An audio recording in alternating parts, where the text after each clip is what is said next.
नमस्कार, मी डॉक्टर मधुरा देशपांडे, साफल्य फर्टिलिटी आणि medical care centre इथे डायबेटॉलॉजिस्ट म्हणून गेली 15 वर्ष काम करते आहे. आज आपण डायबिटीसच्या दुष्परिणामांबाबत काही माहिती घेणार आहोत. डायबिटीसचे दुष्परिणाम तसे सर्वच अवयवांवरती होतात जेव्हा डायबिटीस अनकंट्रोल्ड असतो. त्यामुळे त्यातल्या त्यात महत्त्वाचे जे अवयव आहेत ते म्हणजे मेंदू, हृदय, किडनी, डोळे आणि पेरिफेरल न्यूरोपॅथी.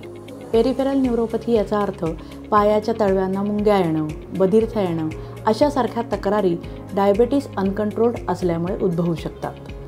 मग आपल्याला हे आधीच जाणता येईल का की आपल्याला हे होणार आहे का, कोणाला हे होऊ शकतं? तर हो, साफल्य हॉस्पिटलमध्ये अशी काही मशिनरी आपल्याकडे उपलब्ध आहे. या मशीनमध्ये पेशंटच्या पायाला जळजळ होऊ शकते का, मुंग्या येतात का, बधिरता येऊ शकते का, कुठल्या भागात येऊ शकते, किती तीव्रतेने येऊ शकते याचे मोजमाप केले जाते. याच्यामध्ये दाब म्हणजे प्रेशर, तापमान म्हणजे टेम्परेचर, कंपन म्हणजे व्हायब्रेशन आणि स्पर्श म्हणजे टच या 4 सेन्सेशनची तपासणी केली जाते आणि त्यामुळे पावलावरचे काही असे भाग शोधून काढता येऊ शकतात की जिथे भविष्यामध्ये जखमा होण्याची शक्यता असू शकते. ते होऊ नयेत म्हणून त्यासाठी काही उपचार पण करता येतात. त्यासाठी त्यांना काळजी कशी घ्यायची याची माहिती दिली जाते. काही वेळेला औषधांमधले बदल केले जाऊ शकतात. काही वेळेला काही पेशंटला पायाला कधी भाजतं, लागतं, कधी खरचटतं. या सगळ्या गोष्टींमुळे पेशंटला डायबेटिक फूट होण्याची शक्यता असते.